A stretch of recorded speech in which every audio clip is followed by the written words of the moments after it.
Bismillahirrahmanirrahim. Assalamualaikum warahmatullahi wabarakatuh. Sebelumnya, izinkan saya memperkenalkan diri terlebih dahulu. Nama saya Nida Aulanisa, NPM 1910310900079 dari kelas 3E Agroteknologi Angkatan 2019.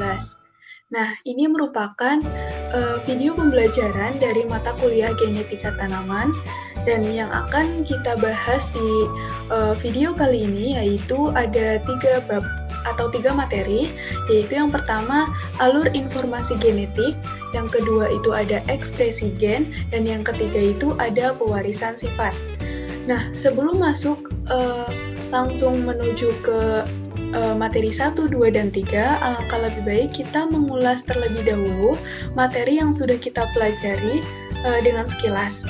Nah, yang pertama itu ada kromosom. Kromosom itu kan merupakan struktur benang di dalam inti sel yang bertanggung jawab dalam hal pewarisan sifat atau hereditas yang biasa kita kenal ya. Dan kromosom ini fungsinya untuk membawa sifat individu dan membawa informasi genetik. Karena apa? Karena di dalam kromosom ini mengandung gen. Gen itu sendiri itu merupakan sepenggal dari DNA atau deoksiribonukleik asid yang berfungsi mengendalikan pembuatan protein. Nah, protein tersebut berguna untuk melancarkan reaksi di dalam sel tubuh dan zat pembangun tubuh. Selanjutnya kita akan bahas mengenai DNA dan RNA. Nah, kalau DNA itu kan merupakan molekul kimia yang terdiri atas 2 benang polinukleotida yang berpilin atau double helix. Nah, komponen penyusun dasar DNA ini merupakan, kan ada banyak polinukleotida gitu kan. Nah, di dalam satu nukleotida itu terdiri atas 1 gugus gula deoksiribosa, 1 gugus fosfat, dan 1 basa nitrogen, di mana basa nitrogen dari DNA itu ada purin yang terdiri atas adenin dan guanin, dan pirimidin yang terdiri atas sitosin dan timin. Nah, di sebelah kanan sini kan ada gambar dari struktur DNA. Nah, ini kenapa dinamakan double helix? Karena emang terdiri dari 2 untai pita atau double helix gitu ya. Nah, yang berwarna kuning, merah di tengah ini tuh merupakan basa nitrogen. Yang tadi ada adenin, guanin, sitosin, timin, dan yang pitanya ini itu merupakan rantai punggung dari fosfat deoksiribosa. Nah, di sebelah kanannya lagi, ini merupakan struktur kimia dari DNA itu sendiri. Nah, di mana 1 nukleotidanya itu kan terdiri atas 1 gugus gula, 1 gugus fosfat, dan 1 basa nitrogen. Nah, ini tuh terangkai jadi banyak rangkaian nukleotida yang biasa kita sebut dengan polinukleotida.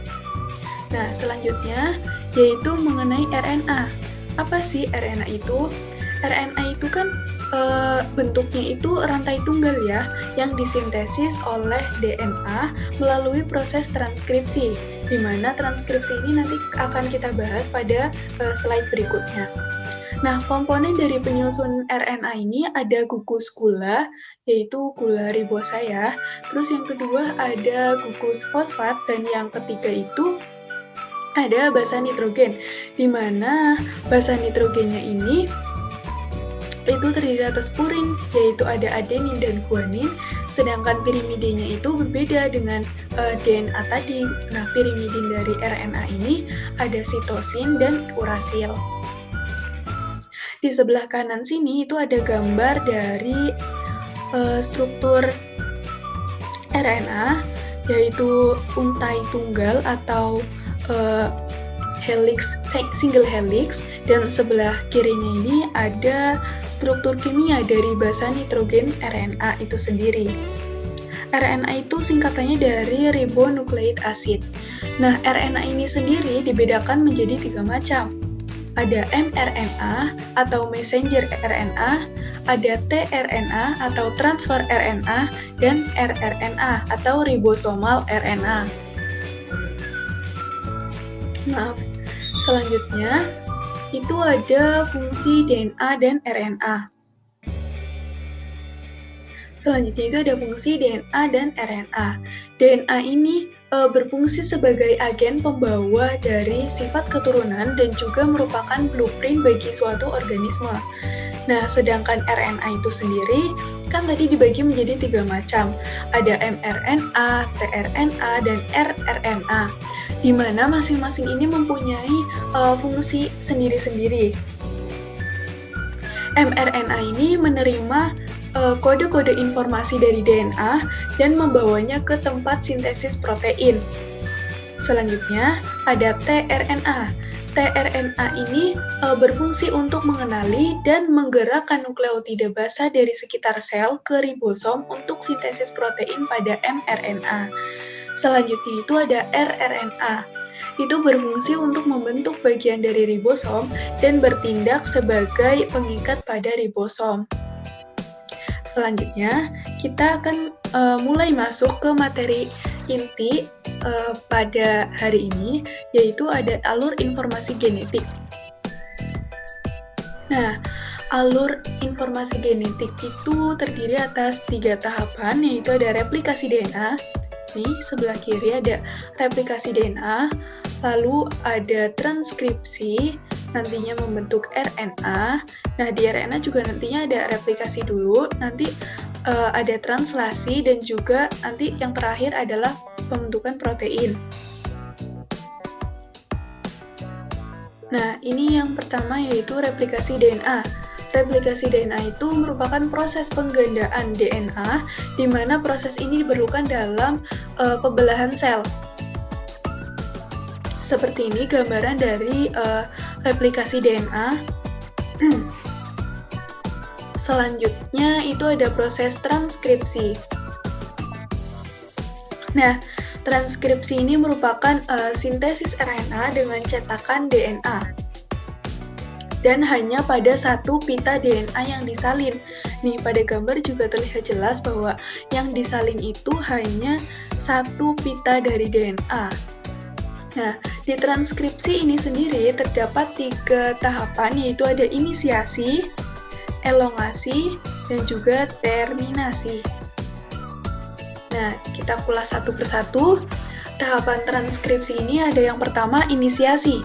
Diawali oleh melekatnya enzim RNA polimerase pada pita DNA pada titik awal. Nah, pita DNA ini akan terbuka. Akibatnya, basa nitrogen itu pada pita tersebut menjadi bebas.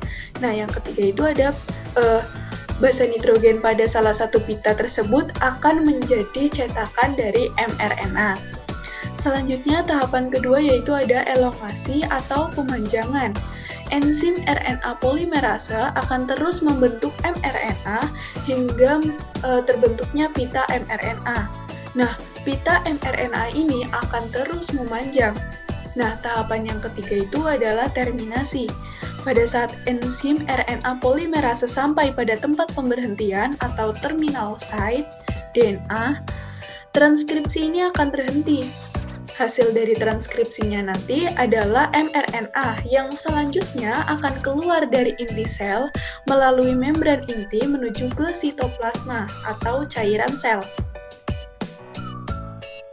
Nah, yang selanjutnya itu ada translasi, di mana translasi ini merupakan proses pembacaan susunan nukleotida pada mRNA dan sintesis rantai asam amino untuk membentuk molekul protein. Nah, di sini ada gambaran ya dari proses translasi itu sendiri. Nah, penjelasan lebih rincinya ini dibahas di slide selanjutnya, yaitu ini. Nah, ada 3 tahapan juga, sama seperti transkripsi, ada inisiasi, ada elongasi, dan ada terminasi. Nah, inisiasi pada translasi ini merupakan proses menempelnya unit kecil ribosom pada mRNA. Nah, melekatnya RNA-T pertama atau sebagai inisiator yang membawa asam amino metionin dengan antikodon UAC pada mRNA tepat pada kodon start yaitu AUG. Nah, selanjutnya yang kedua ada elongasi. Elongasi itu merupakan proses penyusunan polipeptida yang dibawa oleh RNA-T. Nah, yang ketiga itu ada terminasi, tahap akhir dari proses translasi dan merupakan tahap pelepasan rantai polipeptida dari ribosom. Selanjutnya itu ada sintesis protein itu sendiri.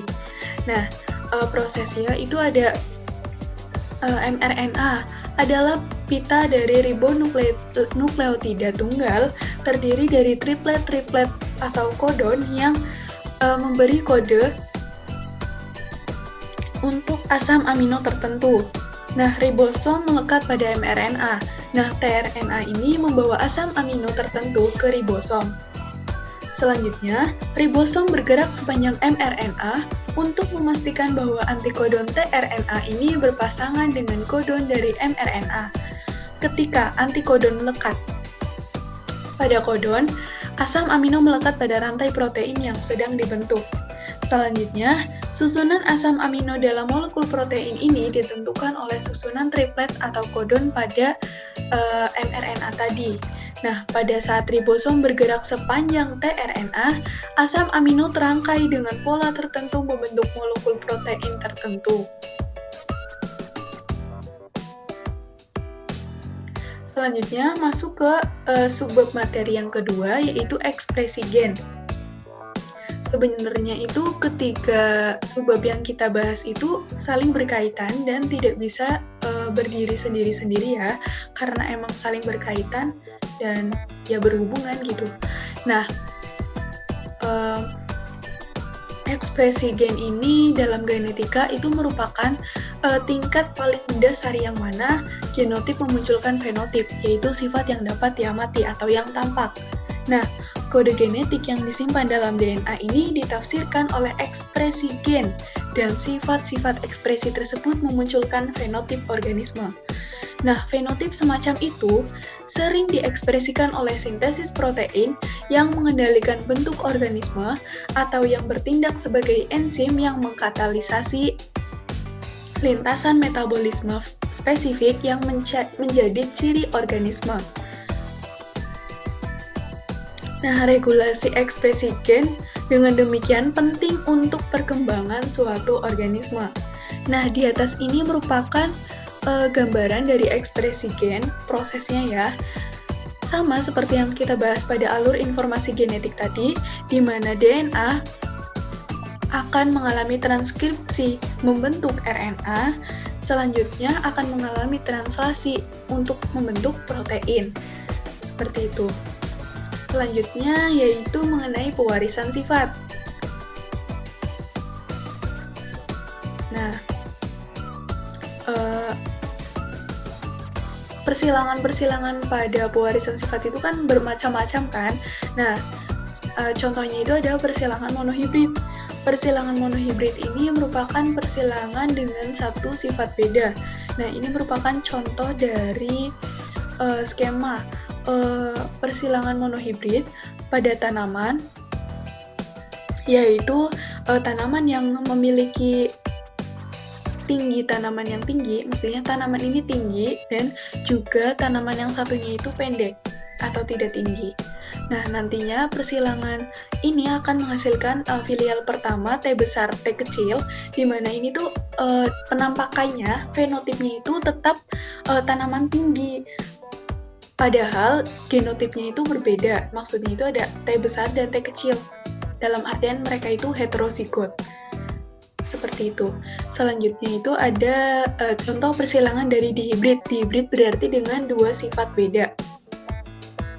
Nah, contoh di sini itu ada tanaman yang tinggi itu dominan terhadap tanaman yang pendek, dan juga warna apa ini? Maksudnya polong kayaknya. Warna polong hijau itu dominan terhadap warna polong kuning. Di bawah itu ada rasio dari persilangan tersebut, yaitu 9:3:3:1. Nah, sebenarnya persilangan tadi kan bukan cuma monohibrid dan dihibrid saja ya, karena ada trihibrid dan seterusnya.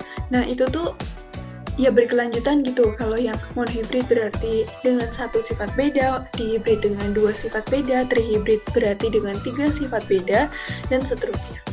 Nah, untuk memastikan kebenaran hasil dari percobaan persilangan monohibrid dan dihibrid yang dilakukan oleh Mendel, maka Mendel melakukan serangkaian percobaan, yaitu ada back cross, test cross, dan reciprocal cross. Back cross atau yang sering disebut juga dengan persilangan atau perkawinan balik. Nah, maksudnya itu apa? Perkawinan, maksudnya itu adalah perkawinan antara individu filial pertama dengan salah satu induknya, baik yang jantan maupun betina. Nah, di bawah ini ada gambar contoh dari back cross itu sendiri. Nih, yang ini kan B besar dengan ini tetua ya parental, B besar yaitu hitam, disilangkan dengan B kecil putih. Nah, gamet ini ada B besar dan B kecil, menghasilkan filial pertama B besar dan B kecil yang penampakan atau fenotipnya itu hitam. Terus, hasil dari filial pertama ini, B besar B kecil ini disilangkan dengan salah satu tetuanya, yaitu yang B besar. Nah, ini kan namanya apa? Gametnya cuma B besar, sedangkan yang ini itu gametnya ada B besar dan B kecil, dan menghasilkan filial kedua itu B besar dan B besar B kecil. Nah, maksud dari back cross ini apa sih? Nah, dengan uji persilangan balik ini dapat diketahui bahwa individu yang fenotipnya sama itu belum tentu memiliki genotip yang sama. Misalnya saja pada perkawinan antara tikus hitam dan tikus putih, pada tikus tersebut terdapat gen B besar yang merupakan penentu warna hitam dan bersifat dominan. Sedangkan warna putih ini ditentukan oleh adanya gen B kecil pada tikus yang bersifat resesif. Nah, dari uji silang balik atau back cross tersebut, jelas terlihat bahwa tikus yang berwarna hitam ini dapat memiliki genotip B besar ataupun B besar B kecil.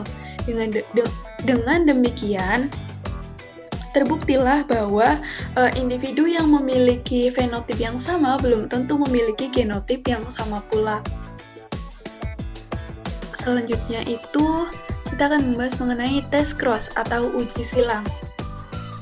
Maksud dari arti dari uji silang itu merupakan persilangan antara individu filial pertama dengan individu homozigot resesif. Nah, hal ini itu dilakukan untuk mengetahui apakah genotip dari filial pertama heterozigot atau homozigot. Nah, jika dengan uji silang diperoleh keturunan yang fenotipnya menyebar atau 50% banding 50% atau 1:1, berarti individu yang diuji genotipnya itu heterozigot. Akan tetapi, jika keturunan yang dihasilkan dari uji silang 100% memiliki fenotip yang sama, berarti individu yang diuji genotipnya itu homozigot. Nah, ini contohnya. B besar disilangkan dengan B kecil akan menghasilkan B besar dan B kecil, yaitu tampaknya itu fenotipnya hitam. Lalu test crossnya itu B besar, hasil filial pertama tadi disilangkan dengan individu yang homozigot resesif, yaitu B kecil. Ini itu berarti nanti gametnya ada B besar dan B kecil, sedangkan yang ini itu gametnya hanya ada B kecil. Nanti filial keduanya itu menghasilkan B besar B kecil yang penampakannya itu hitam, dan B kecil yang penampakannya putih. Nah, dari hasil uji silang tersebut diperoleh fenotip yang merata pada keturunan yang dihasilkan dengan rasio fenotip hitam banding putih, yaitu 50% banding 50% atau 1:1. Dengan demikian, dapat diketahui bahwa genotip individu pada filial pertama ini adalah heterozigot. Dalam kasus ini, individu dari filial pertama ini berfenotip hitam dengan genotip B besar dan B kecil. Nah, yang ketiga itu ada reciprocal cross atau persilangan resiprok. Nah, persilangan resiprok ini disebut juga dengan persilangan kebalikan, yaitu persilangan yang dilakukan dengan tidak memperhatikan jenis kelamin induknya. Misalnya, persilangan tanaman ercis berwarna hijau dengan genotip H besar homosikut dominan dengan tanaman ercis berwarna kuning dengan genotip H kecil atau homosikut resesif. Nah, pada gambar di samping kanan ini ada gambarannya ya. Pokoknya kalau misalkan betinanya itu H kecil, terus disilangkan dengan jantannya yang H besar, nanti akan menghasilkan H besar dan H kecil. Sedangkan kalau kebalikannya, betinanya yang H besar, sedangkan jantannya yang H kecil, nanti juga hasilnya akan sama, H besar dan H kecil, sama-sama penampakannya hijau, dan sama-sama heterozigot. Nah, dengan demikian, ini kan di sini ada hasil tidak berbeda. Hasilnya sama aja kan ya. Berarti gen pengendali warna dalam yang ada di dalam inti. Gen pengendali warna itu ada di dalam inti. Dengan demikian terlihat bahwa individu jantan maupun betina ini memiliki kesempatan yang sama rata dalam pewarisan sifat. Jadi jenis kelamin itu tidak menentukan sifat apa yang akan diturunkan kepada keturunannya. Ya, terima kasih. Sekian pemaparan dari saya.